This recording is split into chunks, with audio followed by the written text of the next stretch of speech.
Hello guys, welcome to our YouTube channel. तो जैसा कि हम लोग यूपी पुलिस परीक्षा के लिए प्रीवियस ईयर क्वेश्चंस को कर रहे थे, इसमें से हम लोगों ने वर्णमाला से संबंधित प्रीवियस ईयर क्वेश्चंस को कर लिया था।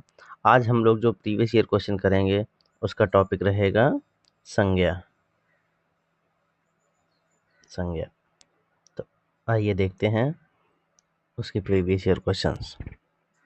इसमें से पहला क्वेश्चन है, गणपति चंद्रगुप्त को हिंदी का प्रथम कवि किसने माना है? तो गणपति चंद्रगुप्त ने हिंदी का प्रथम कवि शालिभद्र सूरि को माना है। शालिभद्र सूरि थे वो 13वीं सदी के जैन कवि हैं। इन्होंने अपने अनेक कृतियों से रास काव्य परंपरा को समृद्ध किया है। तो इसका जो ऑप्शन नंबर सी हो जाएगा वो सही हो जाएगा।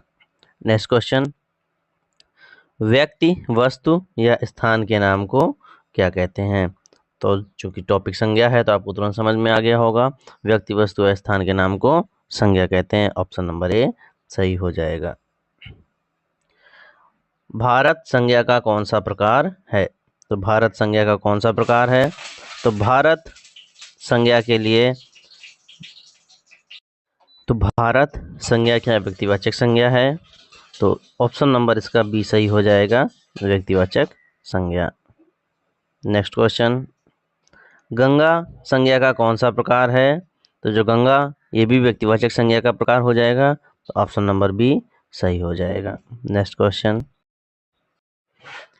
राम संज्ञा का कौन सा प्रकार है? तो राम भी संज्ञा का व्यक्तिवाचक संज्ञा हो जाएगा। तो ऑप्शन नंबर बी सही हो जाएगा। इनमें से कौन सा शब्द जातिवाचक संज्ञा है? तो जो मनुष्य हो जाएगा वो जातिवाचक संज्ञा हो जाएगा। ऑप्शन नंबर ए सही हो जाएगा इसका, मनुष्य। नेक्स्ट क्वेश्चन, शिक्षक संज्ञा का कौन सा प्रकार है? तो शिक्षक संज्ञा का जातिवाचक संज्ञा है। इससे किसी शिक्षक जाति का बोध हो रहा है, तो इसलिए ऑप्शन नंबर बी सही हो जाएगा। नेक्स्ट क्वेश्चन, इनमें से कौन सा शब्द व्यक्तिवाचक संज्ञा नहीं है? हिमालय, राम, गंगा, पहाड़। तो जो पहाड़ हो जाएगा व्यक्तिवाचक संज्ञा नहीं है, इसलिए ऑप्शन नंबर डी इसका सही हो जाएगा। नेक्स्ट क्वेश्चन, इनमें से जातिवाचक संज्ञा कौन सी है? जो बी नंबर हो जाएगा लड़का, ये एक जातिवाचक संज्ञा हो जाएगी। जो दुख है वो है भाववाचक संज्ञा, जो सेना है वो है समूहवाचक संज्ञा, और जो श्याम है वो है व्यक्तिवाचक संज्ञा। नेक्स्ट क्वेश्चन, लेखक संज्ञा का कौन सा प्रकार है? तो लेखक संज्ञा जातिवाचक संज्ञा का प्रकार है। तो ऑप्शन नंबर डी इसका सही हो जाएगा, जातिवाचक संज्ञा। नेक्स्ट क्वेश्चन, घड़ी संज्ञा का कौन सा प्रकार है? तो घड़ी भी जातिवाचक संज्ञा का प्रकार है, तो इसलिए इसका ऑप्शन नंबर डी सही हो जाएगा, जातिवाचक संज्ञा। नेक्स्ट क्वेश्चन, शहर संज्ञा का कौन सा प्रकार है? तो शहर भी जातिवाचक संज्ञा हो जाएगा, तो इसलिए इसका option number option number A सही हो जाएगा, जातिवाचक संज्ञा। नेक्स्ट क्वेश्चन, गांधी को राष्ट्रपिता कहा गया है, वाक्य में संज्ञा किस से किस रूप में परिवर्तित हो रही है? तो इसमें गांधी चूंकि एक व्यक्ति है और राष्ट्रपिता एक भाव है, तो गांधी को राष्ट्रपिता कहने पर ये व्यक्तिवाचक संज्ञा से भाववाचक संज्ञा में परिवर्तित हो रही है, इसलिए इसका ऑप्शन नंबर सी सही हो जाएगा, व्यक्तिवाचक से भाववाचक। नेक्स्ट क्वेश्चन, जो भाववाचक संज्ञा नहीं है उसका चयन करके रिक्त स्थान भरें। करुणा, सुंदरता, अमीरी, पढ़ाई। इसमें चारों चीजें भाववाचक संज्ञा हैं, करुणा, सुंदरता, अमीरी और पढ़ाई, तो इसलिए इसमें कोई भी ऑप्शन सही नहीं होगा। नेक्स्ट क्वेश्चन, फिसलन कैसा शब्द है?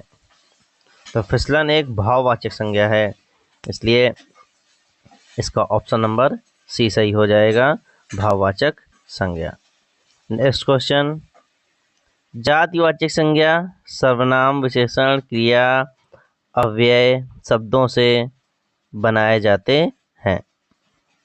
तो जातिवाचक संज्ञा सर्वनाम, विशेषण, क्रिया, अव्यय शब्दों से भाववाचक संज्ञा बनाए जाते हैं, इसका ऑप्शन नंबर ए सही हो जाएगा। नेक्स्ट क्वेश्चन, इनमें से कौन सी भाववाचक संज्ञा क्रिया से नहीं बनी है? पढ़ाई, भलाई, लड़ाई, कमाई। तो जो भलाई है वो भाववाचक संज्ञा क्रिया से नहीं बनी है, इसलिए ऑप्शन नंबर इसका सी सही हो जाएगा, भलाई। नेक्स्ट क्वेश्चन, बचपन संज्ञा का कौन सा प्रकार है? तो बचपन एक भाववाचक संज्ञा है, इसलिए ऑप्शन नंबर सी इसका सही हो जाएगा। नेक्स्ट क्वेश्चन, वीर शब्द की भाववाचक संज्ञा कौन सी होगी? तो वीर, वीरता, ए और डी दोनों, वीरत्व। तो वीर शब्द की भाववाचक संज्ञा होगी तो वो वीर और वीरत्व नहीं, वीरता और वीरत्व दोनों होगा। वीर भाववाचक संज्ञा नहीं होगा, वीर तो एक जातिवाचक संज्ञा हो जाएगा, इसलिए वीरता और वीरत्व ए और डी दोनों सही हैं, तो इसका ऑप्शन नंबर बी सही हो जाएगा, ए और डी। नेक्स्ट क्वेश्चन, राष्ट्र शब्द की भाववाचक संज्ञा कौन सी होगी? राष्ट्र से बना हुआ है राष्ट्रीयता, तो इसलिए राष्ट्र शब्द की भाववाचक संज्ञा हो जाएगी राष्ट्रीयता। नेक्स्ट क्वेश्चन, लोभ संज्ञा का कौन सा प्रकार है? तो लोभ भाववाचक संज्ञा का प्रकार है, तो इसलिए इसका ऑप्शन नंबर ए सही हो जाएगा, भाववाचक संज्ञा। नेक्स्ट क्वेश्चन, व्याकरण की दृष्टि से प्रेम शब्द क्या है? तो व्याकरण की दृष्टि से प्रेम शब्द एक भाववाचक संज्ञा है, तो इसलिए ऑप्शन नंबर इसका बी सही हो जाएगा, भाववाचक संज्ञा। नेक्स्ट क्वेश्चन, इनमें से भाववाचक संज्ञा कौन सी है? चरित्रता, सच्चरित्र, चरित्र, सतचरित्र। तो ऑप्शन नंबर सी सही हो जाएगा, चरित्र। चरित्र भाववाचक संज्ञा होगी, तो ऑप्शन नंबर सी इसका सही हो जाएगा। नेक्स्ट क्वेश्चन, इनमें से कौन सा शब्द संज्ञा है? क्रोधित, क्रोधी, क्रुद्ध और क्रोध। तो जो क्रोध शब्द है वो संज्ञा होगा और भाववाचक संज्ञा होगा, इसलिए ऑप्शन नंबर इसका डी सही हो जाएगा, क्रोध। परिवार संज्ञा का कौन सा प्रकार है?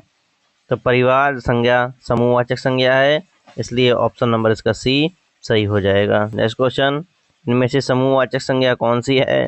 राम, हिमालय, अनाज, सेना। तो ऑप्शन नंबर डी सही हो जाएगा, सेना समूहवाचक संज्ञा है। तो गाइस, संज्ञा टॉपिक में आए हुए प्रीवियस और क्वेश्चन बस इतने ही थे।